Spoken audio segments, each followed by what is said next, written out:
Здравейте с поредния епизод от поредицата на Менеджер Mode. Ето какви резултати се получиха с локомотив 5-2. Играх Simulator с Кобан 2-1, 6-4 играх с Ловин, Стерек 1-0 Simulator и със сам карт 2-1 Simulator. Днес играем с Анжи, които са първи с актив от 45 точки. Мисля, че ние сме трети с 43. Ако те са с 43, ние сме с 42. Динамо са били точки. Зенит по-скоро. Извинете, просто много съм се бъркал. Тук каква грешка? Представям брой точки от Анжи.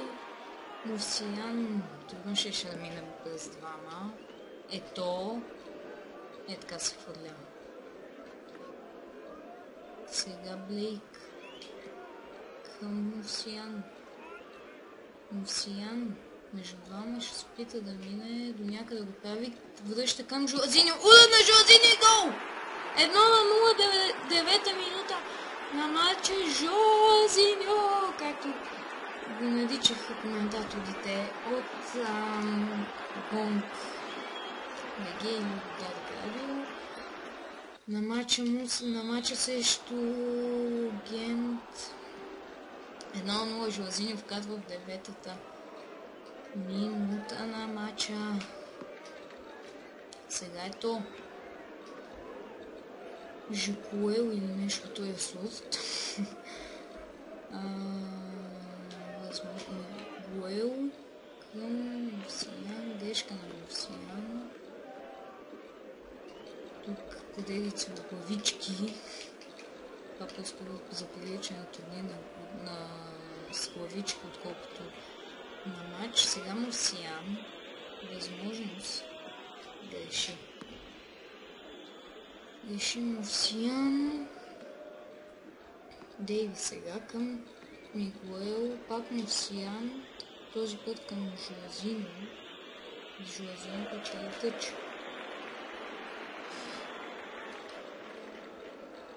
Луи Мигуел към Мусиян. Мусиян към Луи Мигуел. Мигуел, прощавайте. Мигуел. Удар на Мигуел в корнер. Вратарият ни. Луи Мигуел центъринане към Тубич. Мисля, че бе това. В корнер. Луи Мигуел отново ще центърира. Бини се опитва да играе с топката. Не стана. После удар на Блейк от воле в ръцете на вратаря на домакините. То наделя във въздушен сблъсък. После взех топката. Луи Мигуел към Мусиян. Мусиян към Жуазиньо. Жуазиньо. Удар на Жуазиньо! Корнер. Вратарят отново спасява. Луи Мигуел. Тубич. И изчистена топката от гол линията. За първи път мисля, че да се случва Анжи да чисти от гол линията в днешния матч.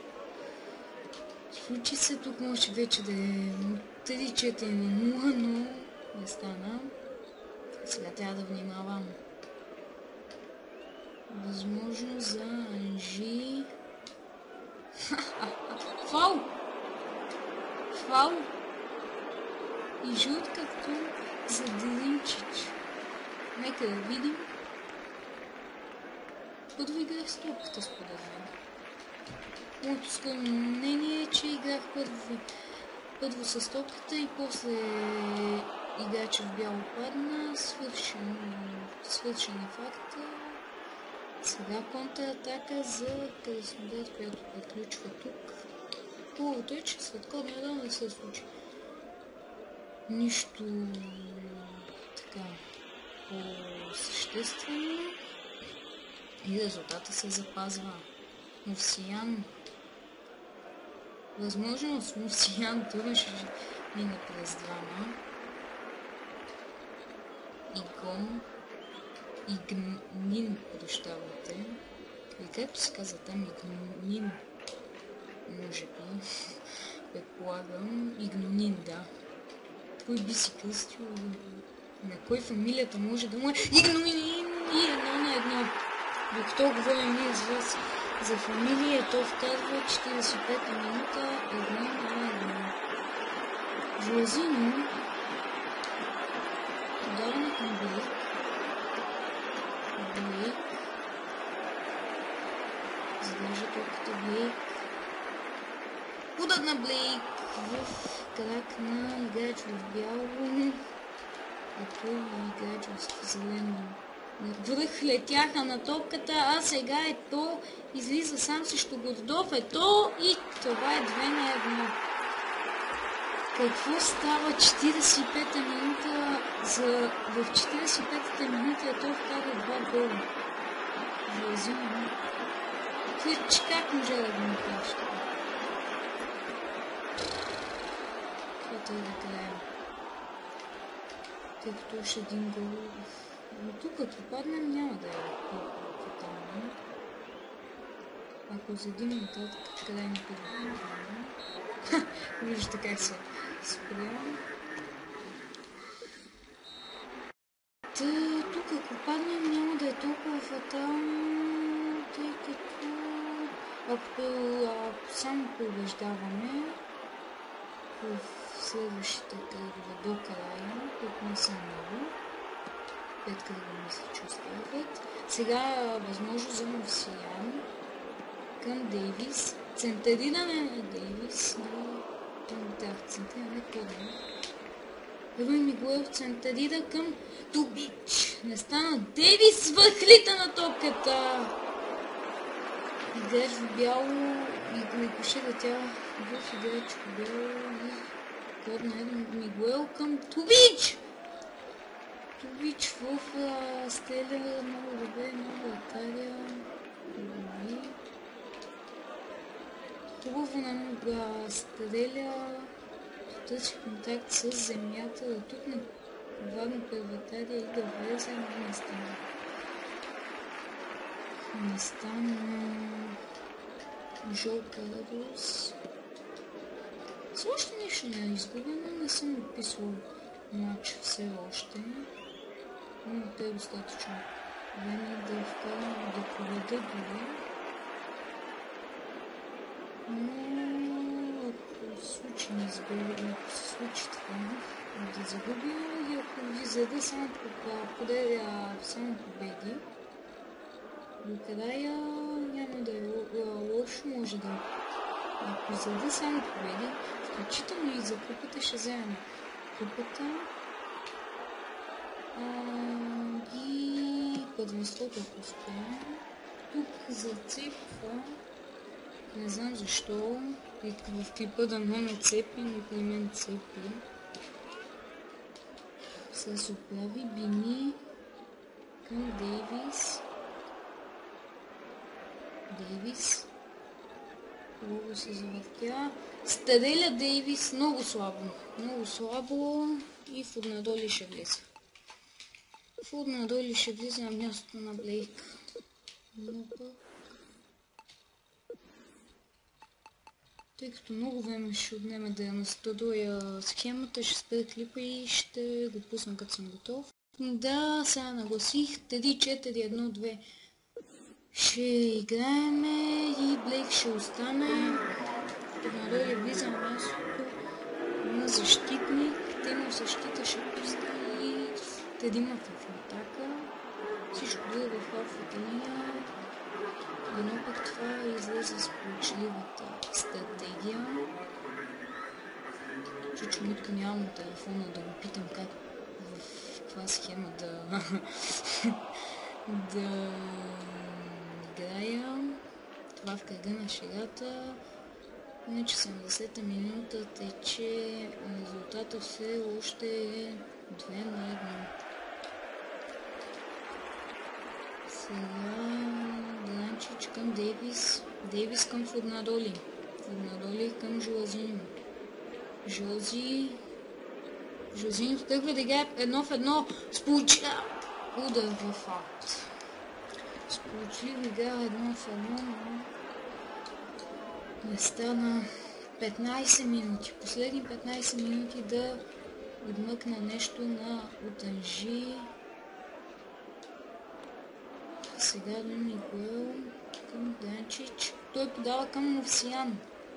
Това изглежда обещаващо. Мовсиян ще пита да центрира да стане. Обещаващо, но не стане. Жозиньо тук се вода тръгна, се боди с глава да играе, но не става. Сега възможност за Ето. Самуел Ето фаулиране и тук не трябва да има червен картон. Да, червен картон. Червен картон на Тубик. Защо на Тубик?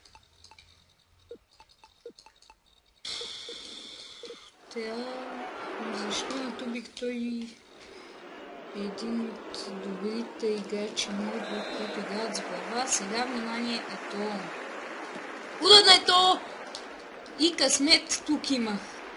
Доста голям късмет имах, че тази топка не влезе, а сега Жуазиньо. Възможност. Жуазиньо към Блейк. Блейк връща към Жуазиньо. Жуазиньо. Мовсиян. Удар в крака на защитник. Пак Жуазиньо владее. Жуазиньо! Гол! 90-та минута на матча! Жуазиньо! В 90-та минута Жуазиньо вкарва 2-2. Мечтите са реални. Сега е момента. 4 минути добавено време. Сега е момента Фуднадоли да издигне. Тъч за Анжи. Сега си спомням за матчът Левски срещу Спартак Търнава, когато Левски губеше до 89-та. Сега е то! Страхотен Гордов. Когато Левски губеше до 89-та минута. Фуднадоли! Сам срещу вратаря! Удар на Фуднадоли! Какъв пропуск! Какъв пропуск на Фуднадоли! Корнер! Руи Мигуел! Центриране! Към Бини! После удари гол! Райбов вкарва! 90-та минута, резултатът е 3-2. Изключителен матч! Ето го гола! 2-3. По подобие на Левски. Сега не трябва да изпусна. Не трябва да допусна гол. Жуазиньо връща към Гордов, който чисти напред и край! По страхотен матч взех 3 точки с 10 души от Анжи. По подобие на Левски срещу Спартак Търнава за 2 мача няма да може да играе. Това ще е за сега. По-нататък ще снимам пак. Чао!